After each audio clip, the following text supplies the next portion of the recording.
सभी भैया बहनों को स्नेह। आइए अब हम रॉकेट नोदन क्या होता है इसको हम लोग समझते हैं। रॉकेट नोदन या हम इसको दूसरे शब्दों में कह सकते हैं रॉकेट का प्रक्षेपण।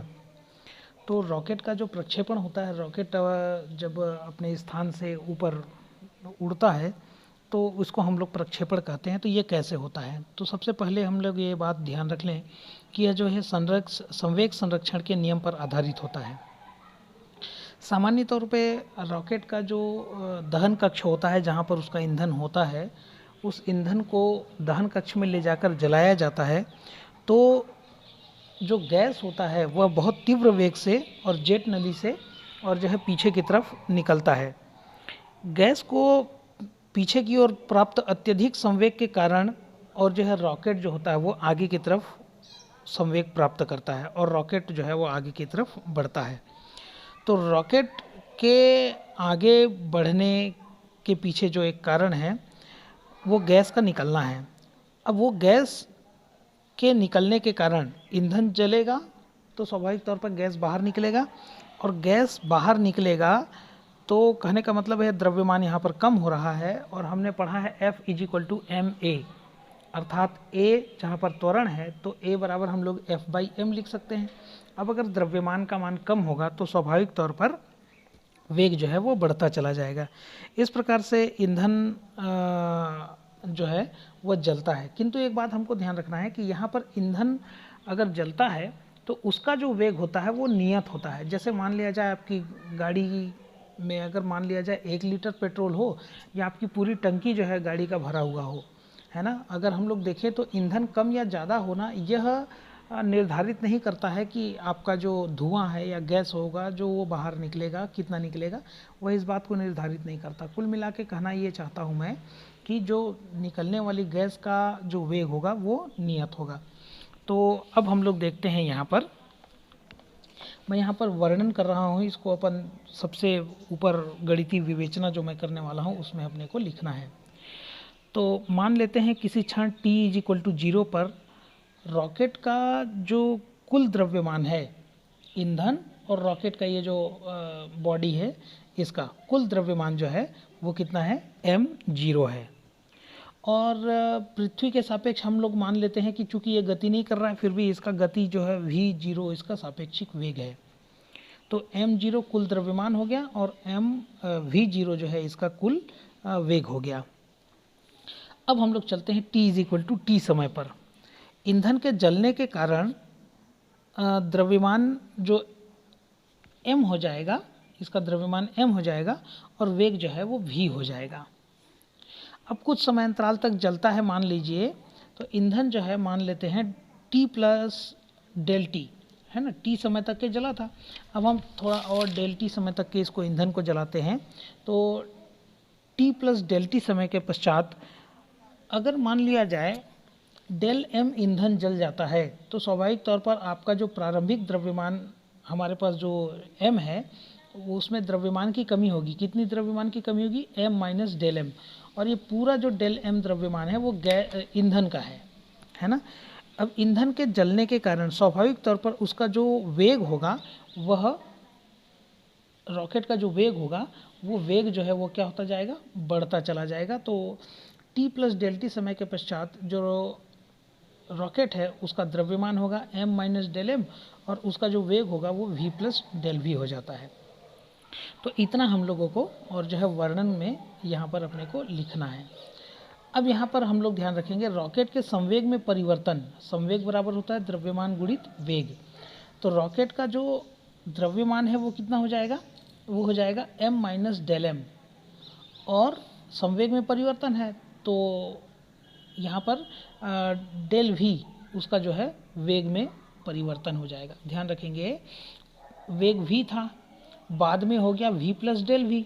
तो यदि मैं पूछूं भाई कितना परिवर्तन हुआ, तो v + ΔV में v को घटाएंगे तो हम लोगों को परिवर्तन पता चल जाएगा, तो ये ΔV हो जाएगा। ठीक है, इसके बाद हम लोग चलते हैं गैस का संवेग में परिवर्तन। तो गैस के संवेग में परिवर्तन द्रव्यमान गुणित वेग। तो यहाँ पर केवल द्रव्यमान बदल रहा है, रॉकेट का जो ईंधन होता है वह ईंधन केवल जल रहा है तो उसका द्रव्यमान कम होता चला जाएगा, जबकि मैंने पहले ही बताया है कि उसका वेग जो है वो स्थिर होगा। तो गैस के संवेग में परिवर्तन इतना हो जाएगा, रॉकेट के संवेग में परिवर्तन इतना हो जाएगा। संवेग संरक्षण का नियम क्या कहलाता है, क्या कहता है, रॉकेट के संवेग में परिवर्तन और गैस के संवेग में परिवर्तन ये दोनों आपस में बराबर होंगे, इसलिए ये हो जाएगा रॉकेट के संवेग में परिवर्तन और ये हो जाएगा गैस के संवेग में परिवर्तन। मैं इसमें यहाँ पर अंदर में गुणा कर देता हूँ, तो ये हो जाएगा m minus del m into del v is equal to minus del m into u. अब यहाँ पर हम लोगों को ऋण चिन्ह यह बतलाता है कि ये दोनों जो है एक दूसरे के विपरीत दिशा में हो रहे हैं। अब यहाँ पर इसको मैं अंदर गुणा कर देता हूँ, तो ये m del v minus del m into del v. अब यहाँ पर ध्यान रखें कि भाई स्वाभाविक तौर पर रॉकेट के द्रव्यमान में यहाँ पर डेल एम का मान भी बहुत कम होगा और डेल वी का मान भी बहुत कम होगा। इस कारण से इन दोनों का मान बहुत कम होने के कारण इन राशियों को हम लोग उपेक्षित कर देते हैं, तो हमारे पास ये बचेगा m डेल वी और ये हो जाएगा u इंटू डेल एम। अब रॉकेट का त्वरण कितना हो जाएगा, तो रॉकेट के त्वरण के लिए हम लोग देखते हैं त्वरण बराबर होता है द्रव्यमान या वेग में परिवर्तन की दर। तो चलिए उसको देखते हैं। अब यहाँ पर मैं एक काम करता हूँ, त्वरण यहाँ से निकालने के लिए मैं दोनों पक्षों में डेल टी का भाग दे देता हूँ, तो ये हो जाएगा डेल टी का भाग दे दिया, डेल टी का भाग दे दिया, तो यहाँ पर del v upon del t, हम जानते हैं del v upon del t का मान जो है वो 1 होता है, तो वेग में परिवर्तन की दर को हम लोग त्वरण कहते हैं, तो ये हो जाएगा आपका a और ये हो जाएगा u into del m upon del t. अब a का मान अगर निकालना है तो हम इसको नीचे ले जाएंगे, तो ये हो जाएगा माइनस यू अपॉन एम और into del m upon del t. ये जो है हमारा रॉकेट का त्वरण हो जाएगा।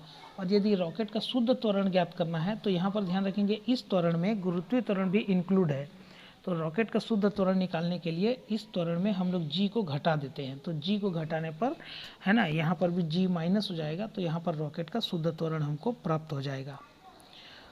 अब यहाँ पर हमको ध्यान में रखना है कुछ बात कि यहाँ पर माइनस जो चिन्ह है वो ये बताता है कि ये त्वरण की दिशा और जो गैस का वेग है उसकी दिशा ये दोनों एक दूसरे के विपरीत है। अब यहाँ पर अगर मान लिया जाए मैं रॉकेट का जो त्वरण है वो बढ़ाना चाहता हूँ, तो ऐसी स्थिति में del m upon del t का मान जो है वो अधिक होना चाहिए, तो स्वाभाविक तौर पर इसका मान अधिक हो जाएगा। या दूसरा विकल्प हो सकता है u का मान अधिक हो, u का मान अधिक हो अर्थात ईंधन दहन के कारण जो गैस निकलने का वेग है उसका मान अधिक होना चाहिए, तो स्वाभाविक तौर पर गैस अधिक वेग से निकलेगा तो a का मान जो है वो बढ़ जाएगा। तो इस प्रकार से हम रॉकेट का त्वरण क्या होता है ये समझे। अब इसके बाद प्रणोद क्या होता है, तो प्रणोद सामान्य तौर पर जब हम रॉकेट को जलाते हैं तो ये रॉकेट के जलने के कारण ये जो गैस निकल रहा है ये गैस बहुत तीव्र वेग से और जो है पृथ्वी पर नीचे की तरफ बल लगाते हैं, तो गति का तृतीय नियम हमने पढ़ा है, तो इस पर रॉकेट पर ऊपर की तरफ भी बल लगता है, तो रॉकेट पर जो ऊपर की तरफ बल लगता है इस बल को हम प्रणोद कहते हैं और इसी बल के कारण जो रॉकेट होता है वो ऊपर की ओर गति करता है। तो प्रणोद को अगर हम लोग निकालना चाहें तो क्या हो जाएगा, यहाँ पर देखिए m del v upon del t is equal to minus u del m upon del t है। अब यहाँ हमको मालूम है ये द्रव्यमान हो गया और ये त्वरण हो गया, तो द्रव्यमान और त्वरण का गुणनफल जो है F कहलाता है, बल है ना, और इस प्रकार से ये हो जाएगा minus u del m upon del t. तो इस प्रकार से रॉकेट का जो ये रॉकेट नोदन है ये बहुत सरल है और परीक्षा की दृष्टि से इम्पोर्टेंट भी है, तो इसको और जो है अभ्यास करेंगे। आप सभी भैया बन स्वस्थ रहें, मस्त रहें और अपनी पढ़ाई भी नियमित रूप से करें। इन्हीं शुभकामनाओं के साथ अभी के इस कालखंड में केवल इतना ही।